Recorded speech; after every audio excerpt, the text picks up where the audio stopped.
Querida companheira Janja, querido companheiro Geraldo Alckmin, vice-presidente da República e ministro do Desenvolvimento da Indústria, Comércio e dos Serviços, ministra Luciana Santos da Ciência e Tecnologia, Mauro Vieira, ministros das Relações Exteriores, Camilo Santana, ministro da Educação, Nisa Trindade, ministra da Saúde, Simone Tebet, do Planejamento e Orçamento, Esther Dweck, da Gestão, Inovação e Serviço Público, Marina Silva, do Meio Ambiente e Mudança do Clima, Joana Guajajara, dos Povos Indígenas, Marco Amaro, do Gabinete de Segurança Institucional, companheiro Jorge Messias, advogado-geral da União, meu caro senador Omar Aziz, representando o glorioso Senado brasileiro aqui, Luiz Manuel Rebelo Fernandes, secretário executivo do Ministério da Ciência e Tecnologia e Inovações, Sérgio Rezende, coordenador-geral da 5ª Conferência, Renato Janine Ribeiro, presidente da Sociedade Brasileira para o Progresso, e o companheiro Leone Peter Andrade, representante da Federação das Indústrias do Estado da Bahia, companheiros agraciados e agraciadas, companheiros e companheiras. Hoje é bom lembrar de uma coisa triste e de uma coisa alegre. A coisa triste é que nesse momento em que a gente está reunindo a inteligência brasileira através dos nossos cientistas, dos nossos pesquisadores, a gente não pode deixar de esquecer do nosso companheiro reitor da Universidade Federal de Santa Catarina, Luiz Carlos Canceller.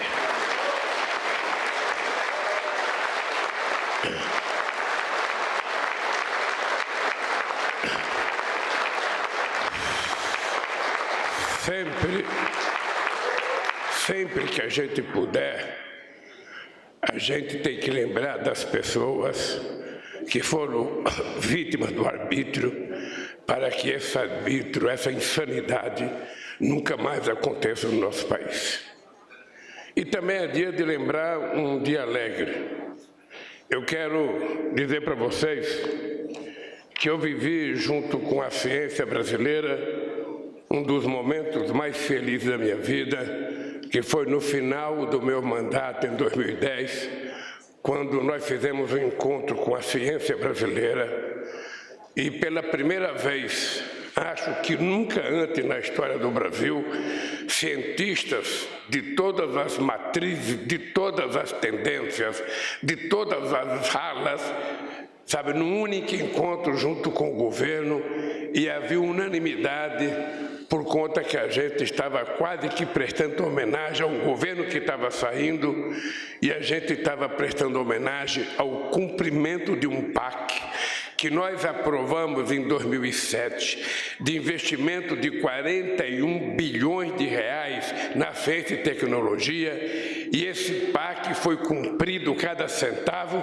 porque nós colocamos para administrar os recursos uma equipe de cientistas, escolhido pelos cientistas, e pela primeira vez a gente gastou cada centavo daquilo que foi decidido, e o gasto sempre feito por conta das decisões desse grupo de cientistas que coordenou os gastos. Isso, Luciana, pode servir de modelo para que a gente possa fazer com que o dinheiro aconteça, com que o dinheiro circule, com que o dinheiro possa ir para as mãos daquelas pessoas que vão utilizá-lo em benefício da coletividade. Eu até vou aproveitar aqui de público para pedir para Simone Tebet, que nós precisamos fazer um levantamento de todos os fundos que tem nesse país. Tem muitos fundos, e desde o tempo que eu fui eleito presidente em 2003, toda hora que a gente falava em utilizar um fundo, qualquer que fosse o fundo, ele estava guardado para fazer superávit primário. E os fundos que foram criados pelo Congresso Nacional não foram criados para fazer superávit primário, eles foram criados para investir em áreas específicas determinadas pelo Congresso Nacional.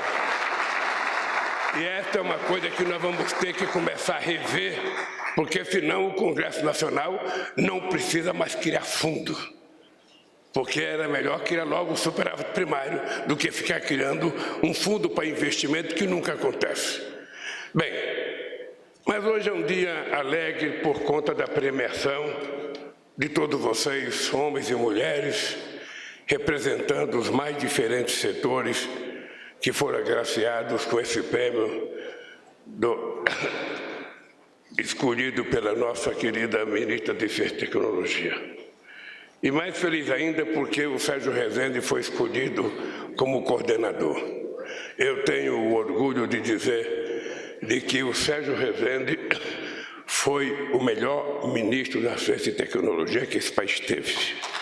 Foi o mais atuante e certamente o que mais produziu resultado, porque foi no nosso período que a gente passou, inclusive países desenvolvidos, na produção de artigos científicos escritos em revistas especializadas. Numa demonstração de que um país, ele será do tamanho que a sua sociedade quiser que ele seja. Uma sociedade, ela tem que pensar grande, tem que sonhar grande, e ela tem que buscar as coisas, porque se ela não buscar, as coisas não acontecem. Eu sou uma pessoa que nunca aceito um não antes de tentar um sim. É importante que a gente faça o esforço, porque nós não temos limite para fazer as coisas acontecer.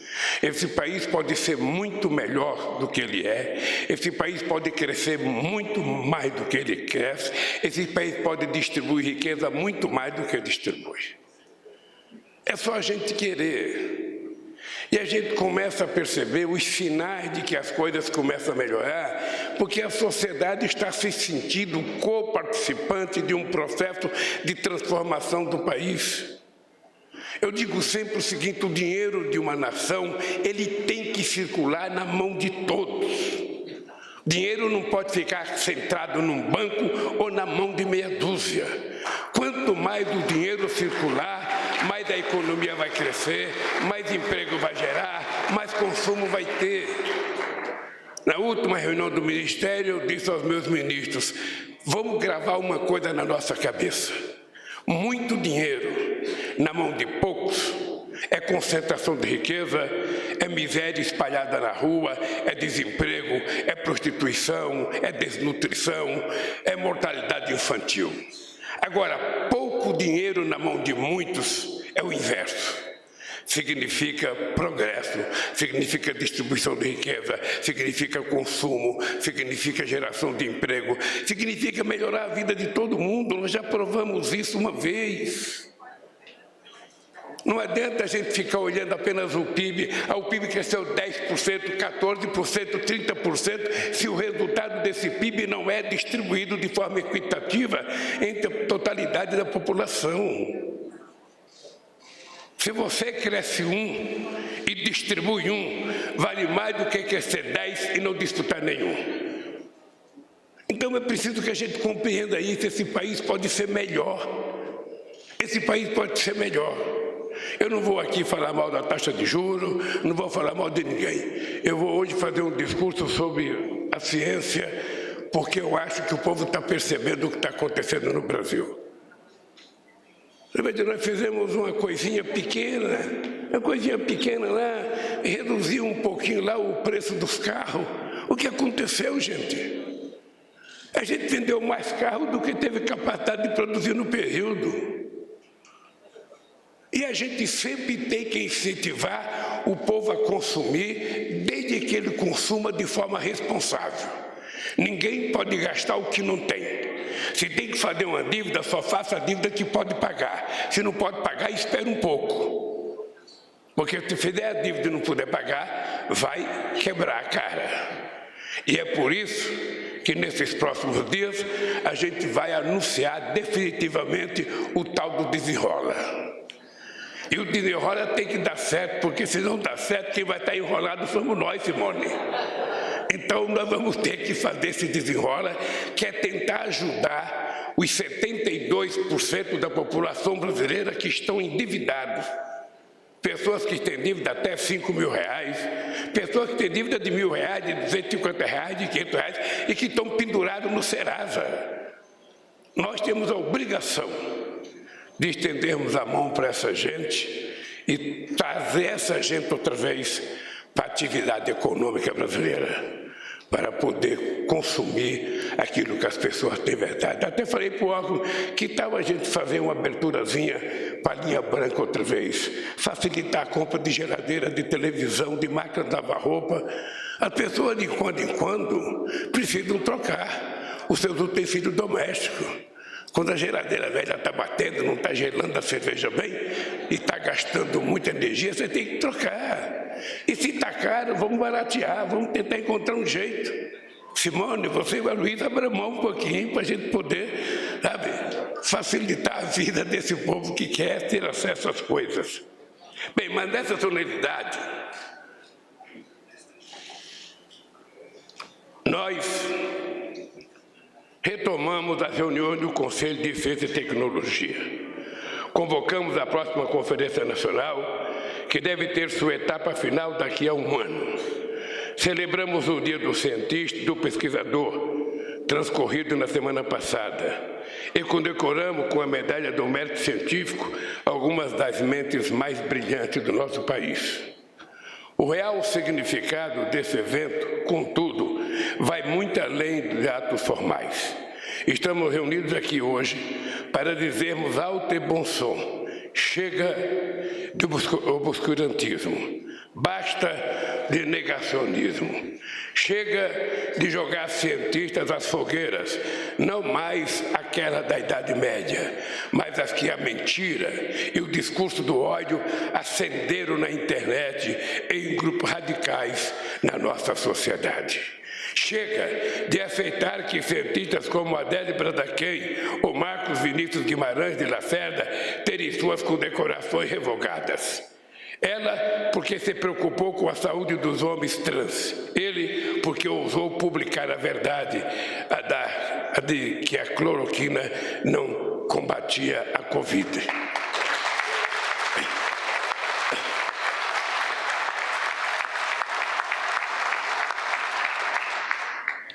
Basta de testemunhar pesquisadores como Ricardo Galvão, perdendo o seu cargo porque mostrava aquilo que os satélites registravam e que todos, com a mínima honestidade intelectual, podiam ver. Nos últimos anos, a Amazônia estava sendo degradada a um ritmo cada vez maior e incontrolável.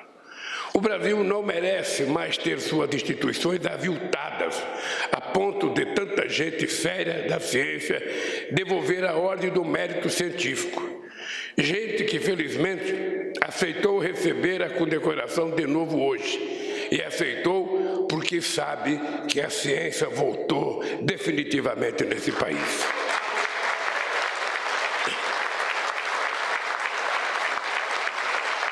A ciência voltou porque temos pesquisadores e pesquisadoras brilhantes e combativos, que apesar das perseguições nos últimos anos, não se deixaram abater, porque temos organizações da sociedade civil que sabem como e quando lutar.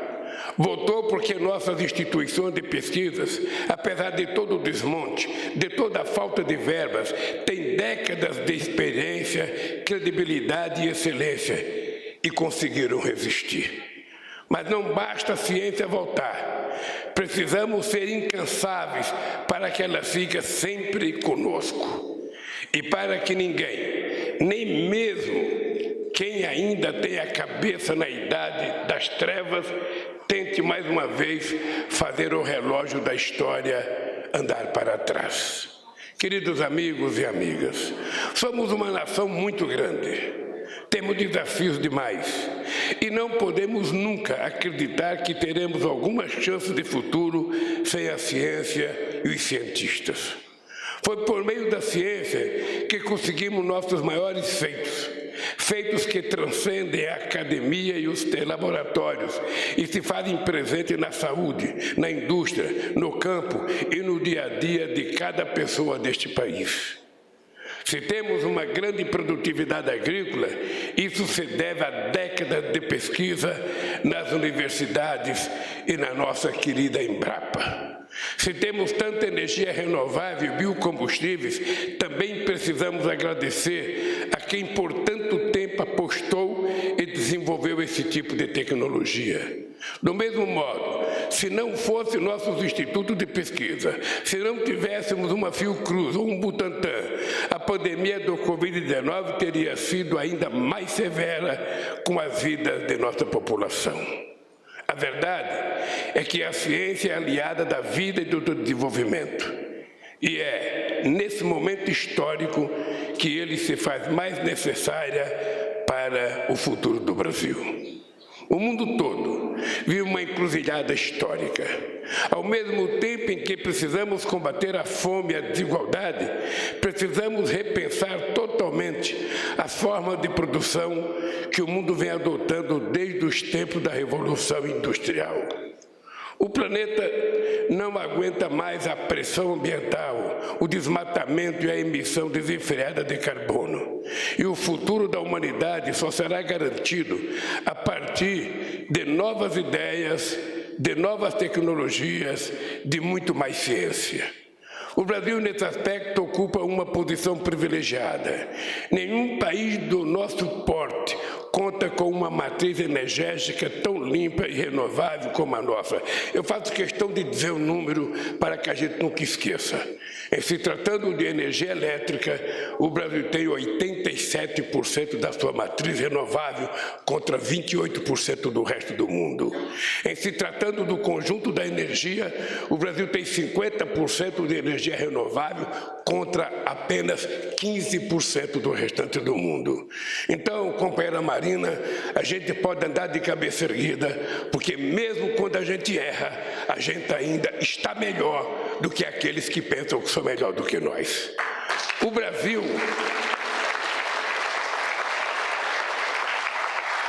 ainda estamos longe, mas muito longe de aproveitarmos todo o nosso potencial eólico e solar. E quando pudermos fazer isso, poderemos gerar ainda mais energia limpa, energia que poderá nos tornar em um horizonte não muito distante em uma potência mundial do hidrogênio verde. Para isso, contudo, precisamos mais pesquisa, mais tecnologia e mais gente estudando ciência. Desenvolvimento de processos e produtos que possam ser feitos em nosso país, gerando empregos e distribuindo riqueza entre nós. Precisamos, enfim, de mais ciência e de mais pesquisa. Temos uma gigantesca biodiversidade. Fomos presenteados pela natureza com tesouros como a Amazônia e não podemos mais seguir destruindo estes biomas, arrancando suas árvores e prejudicando seus povos em uma sanha predatória. Precisamos, isto sim, desenvolver meios para aproveitar o seu enorme potencial genético sem causar destruição. Temos que apostar em produtos de sociobiodiversidade e, novamente, é a ciência e a tecnologia que nos ajudará a fazer isso. Precisamos, enfim, voltar a crescer, a gerar empregos em massa e distribuir riqueza entre a população. E isso passa, sem dúvida alguma, por uma retomada de nossa indústria, mas de novas bases, uma indústria mais limpa, mais intensiva em tecnologia e com baixa emissão de carbono. Aliás, eu quero aproveitar, falando de indústria, para dar os parabéns ao vice-presidente Alckmin, ao ministro da Indústria e Comércio, que já tiraram você também, não sei se você sabe, o ministro da Indústria e Comércio, pelo extraordinário encontro que nós fizemos do Conselho Nacional de Indústria nesse país.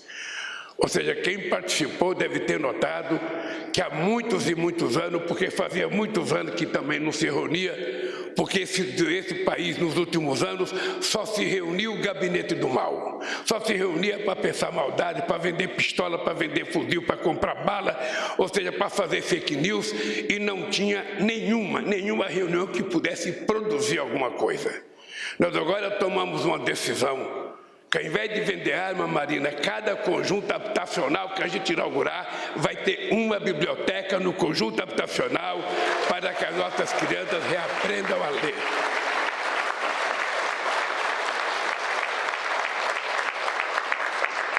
Bem, é esse caminho que precisaremos tomar.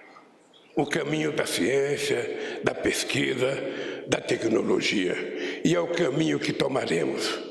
Foi por acreditar nesse caminho que ainda em fevereiro reajustamos as bolsas da CAPES e do CNPq, que estavam congeladas desde 2013 e irão beneficiar 258 mil estudantes e pesquisadores da graduação.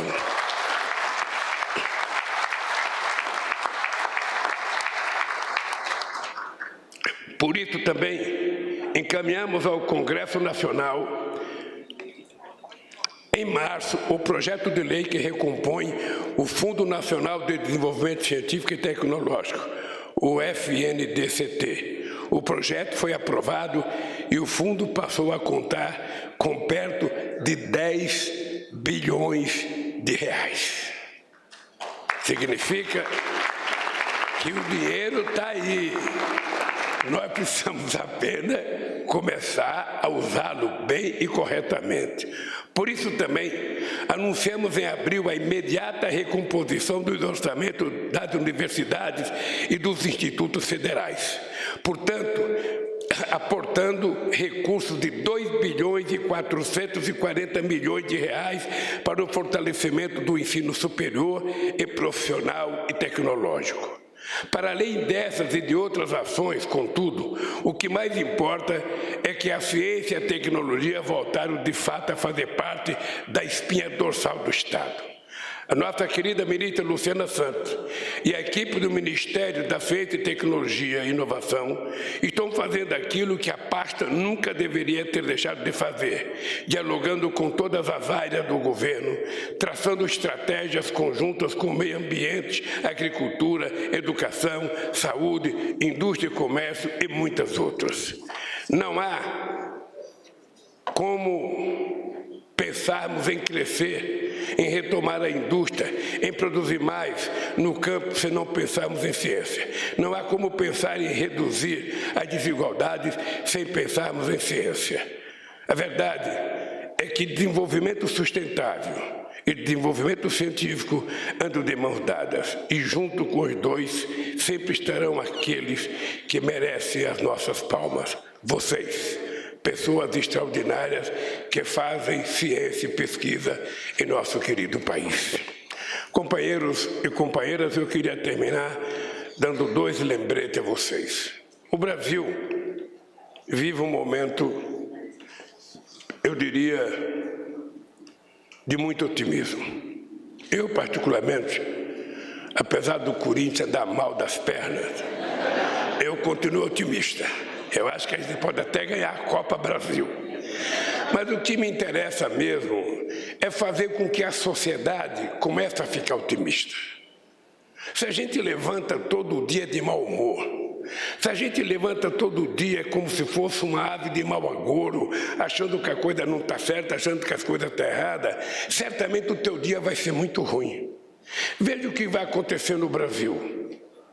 A ótica, que a Organização do Tratado dos Países Amazônicos existe há 45 anos. Pela primeira vez em 45 anos, nós vamos reunir os 8 países que têm floresta amazônica, vamos convidar a França, que tem um pouquinho da Guiana Francesa, que ela faz parte. A França é o único país europeu que faz fronteira com o Brasil e com a América do Sul. Portanto, se eles quiserem falar seriamente na questão do crime, eles terão que comparecer. Nós estamos convidando a Indonésia, que é outro país que tem grande reserva de floresta, estamos convidando os 2 Congos para comparecer. Será dia 8 e 9 de agosto em Belém. Esse encontro a gente quer preparar, o Galvão está aí, a Marina está aí, nós queremos preparar um grande projeto para conversar sério com as pessoas quando a gente for participar, sabe, nos Emirados Árabes, do Fórum Encontro para discutir a questão climática. Porque muita gente fala da Amazônia, olhando lá do outro lado do Atlântico, olhando lá do outro hemisfério. Nós queremos que eles venham discutir a Amazônia dentro da Amazônia. É por isso que nós conquistamos o direito de fazer aqui no Brasil em 2025, sabe, o nosso encontro para discutir a questão climática, aí trazer essa gente para ver a Amazônia de perto, para ser mordida de Carapanã, sabe, para ver o que é as nossas águas, o que é a nossa floresta, o que é a nossa fauna, o que é a nossa biodiversidade. Eu estou dizendo isso porque o Brasil vai participar dos BRICS agora em agosto. O ano que vem a gente preside os BRICS, a gente vai participar do G20 na Índia também agora em setembro, e a gente vai presidir o G20 o ano que vem. Então vocês levem em conta, além de que sábado eu estou viajando para Bruxelas, nós vamos ter o encontro da América Latina com a União Europeia. É um encontro extremamente importante porque ele pode começar a ser o pilar da gente concluir o acordo tão sonhado há tantas décadas entre Mercosul e União Europeia. Muitas vezes as pessoas tratam essas possibilidades de acordo como se fosse a América do Sul que não quisesse fazer o acordo. Tem uma coisa que eu já disse para todo mundo que a gente não abre mão. A gente não abre mão das compras governamentais, porque as compras governamentais serão a possibilidade de desenvolver o médio e o pequeno empreendedor nesse país. Então nós vamos ter que ter uma disputa. Eu estou indo lá. Eu nem ia, mas eu estou indo porque eu não posso faltar, porque o Brasil é o país mais importante da América Latina, o maior. O mais importante todos são, mas o Brasil é o maior país, é a maior economia, e se a gente não comparecer, fomos nós que criamos a CELAC, vamos dizer que a gente não está interessado. Então, nós vamos viajar sábado à noite e vamos ficar 3 dias lá discutindo para que a gente possa tentar concluir. O que eu quero, por que eu estou contando isso para vocês? Porque é um momento especial de ouro do Brasil. Essa questão do clima, essa questão da transição ecológica, essa questão da transição energética, é uma coisa que não é mais do futuro, é agora que está acontecendo. E por isso vocês cientistas são importantes. Por isso, a gente não quer produzir hidrogênio verde só para exportar, a gente quer produzir para fazer com que a gente produza aqui, a riqueza fique aqui e a gente possa explorar aqui. Então é muito importante, gente. Eu queria pedir para vocês, é muito importante, levantem todo santo dia com otimismo de que as coisas vão dar certo nesse país. Eu não votaria se não acreditasse. Eu não votaria se não acreditasse. Para mim, eu acho importante dizer isso para os cientistas brasileiros, porque eu tive a oportunidade de conviver muito com vocês nos 8 anos que eu fui presidente. Eu sei o que vocês ajudaram a produzir nesse país. Eu sei o significado dos nossos institutos para o nosso país. O que precisa é a gente investir mais. Nós precisamos parar de achar que a gente está gastando, Camilo, quando a gente está falando que vai fazer mais um laboratório, que a gente está falando que vai colocar mais dinheiro no instituto de pesquisa, que a gente vai investir mais em pesquisa. Nós precisamos entender diferente. Nós vamos fazer mais universidades federais, nós vamos fazer mais laboratórios, nós vamos colocar mais dinheiro nos institutos para pesquisar, porque quem não pesquisa não tem chance. Está lembrado do que o Chacrinha dizia, sabe? É preciso que a gente pesquise, a gente tem que acreditar em investimento. Por que as pessoas acham que a gente cresceu tanto com a Petrobras, que resultou na grande mentira histórica desse país, daquela Lava Jato destruindo a Petrobras? Porque a gente passou a investir muitos bilhões, e se não investir bilhões, a gente não consegue chegar a lugar nenhum. A gente não consegue disputar com a China, a gente não consegue disputar com os Estados Unidos, a gente não consegue disputar com a Alemanha. Então, gente, é o seguinte, eu estou fazendo uma convocatória a vocês, vamos acreditar que a gente vai fazer esse país ser um país importante e respeitado. As palavras são 3, nós temos que ter, sabe, primeiro garantir estabilidade econômica, estabilidade política, estabilidade jurídica, estabilidade social. Depois nós precisamos garantir que o governo tenha credibilidade. Cada vez que o ministro, o presidente abrir a boca, ele tem que estar falando sério para as pessoas acreditar. E a terceira é a gente tem que ter previsibilidade.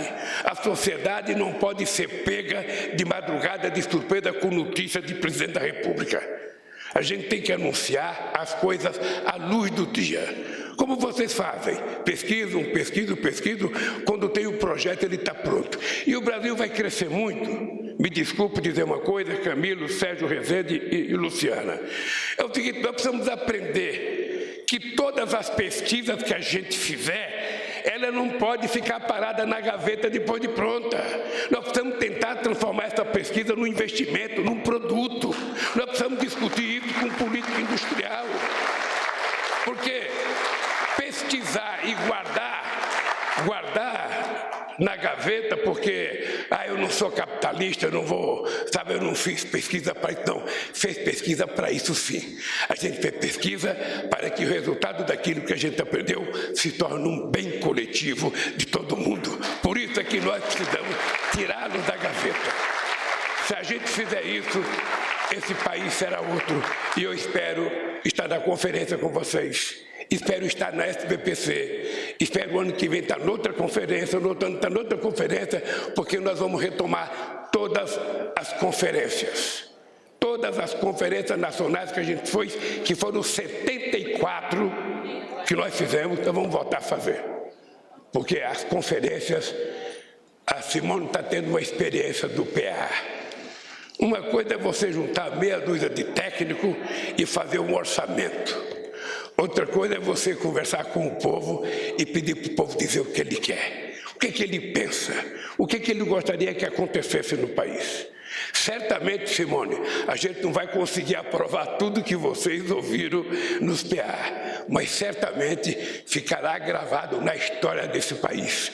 Nunca antes na história desse país o povo teve tanta oportunidade de dizer como ele quer o Brasil, como disseram agora para Simone e para o Márcio desse PA.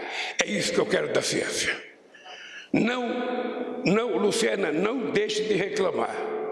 Quando você falar com a Haddad que ele fala não tem dinheiro, sempre dá para a gente furuncar um pouquinho e arrumar um pouquinho de dinheiro. Nunca se contente com não pela primeira vez. Às vezes, depois de 2 não, acontece um sim. A política é isso. E nós vamos conseguir fazer desse país feliz. Quem é que acreditava que a gente fosse aprovar a reforma tributária com a pressa que aprovou na Câmara? Quem é que a gente imaginava que a gente fosse, sabe, aprovar o CARF? As coisas acontecem. A política é exatamente isso. É a gente fazer com que as coisas impossíveis aconteçam para que as pessoas comecem a acreditar na política. Nenhum deputado, nenhum senador fez nenhum favor para mim. E não fez nenhum favor para o governo, porque o projeto não é do governo, o projeto é da sociedade brasileira e senadores e deputados fizeram um favor para quem? Para a própria imagem do Congresso Nacional e do povo brasileiro. É isso que eu espero da nossa ciência. Um beijo no coração, parabéns a todos vocês e até a próxima oportunidade.